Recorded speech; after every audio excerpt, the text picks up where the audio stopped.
But the other thing we've got to do is fight for a coherent alternative. Because our biggest danger is this, our biggest risk is a sense of resignation, a sense people have that they understand for the first time since World War II that their children will be poorer than them, but they feel resigned. There is no alternative, has been drummed into their heads for so long. So I just want to talk about a few ideas of what we could be arguing for. Now, one point, for example, this government says too much is spent on welfare, and they've got a point. And that might sound an odd thing to say, but it has nothing to do with a bunch of lazy, feckless scroungers dribbling on sofas watching Jeremy Kyle all day, as the right-wing media would have it. It's because of a triple crisis. It's a housing crisis, the low wages crisis, and the jobs crisis. So this government are right. Billions of pounds a year, 21 billion in fact, is being wasted on housing benefit. But that's not going in the pockets of the tenants. That is lining the pockets of wealthy landlords charging extortionate rents because successive governments didn't build council housing and because we got rid of all forms of rent control back in 1988. If we built housing in this country, we'd stimulate the economy, we'd bring down welfare spending, we'd create jobs, and we'd also bring down the 5 million strong social housing waiting list in this country. Now, the low wages crisis, tax credits are a lifeline for millions of people in this country. But let's be clear about what they are. They're a subsidy for low pay because businesses aren't paying their workers properly.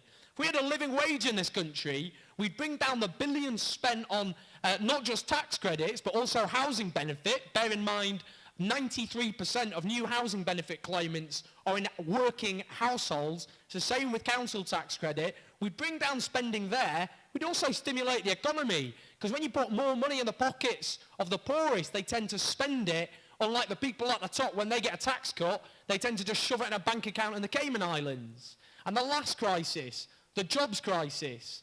Now, as that famed bastion of socialism, the Daily Telegraph, pointed out a few months ago, there's 23 people chasing every job in this country.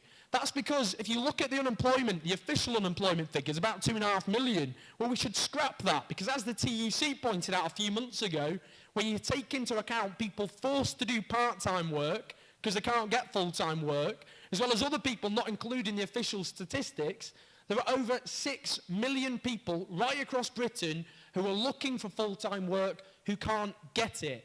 Now, as Keane said in the 30s, if you look after the unemployment lines, the deficit will sort itself out. So we can talk, if you like, about bringing down welfare spending without kicking people at the bottom and actually building a society which is more run in the interests of working people and actually helps the poorest people in society rather than kicking them. And another example, I was saying before about benefit fraud, which does exist, worth about £1.2 billion a year. Compare that to tax avoidance by the people at the top. £25 billion lost every year because the people at the top aren't paying their taxes. Now, I'll give you one example. Sir Philip Green, who owns Topman, Topshop and so on, he has registered his company under his wife's name in Monaco so he doesn't have to pay any taxes. Now, he wasn't attacked like Jimmy Carr for being immoral by the Prime Minister. Far from it.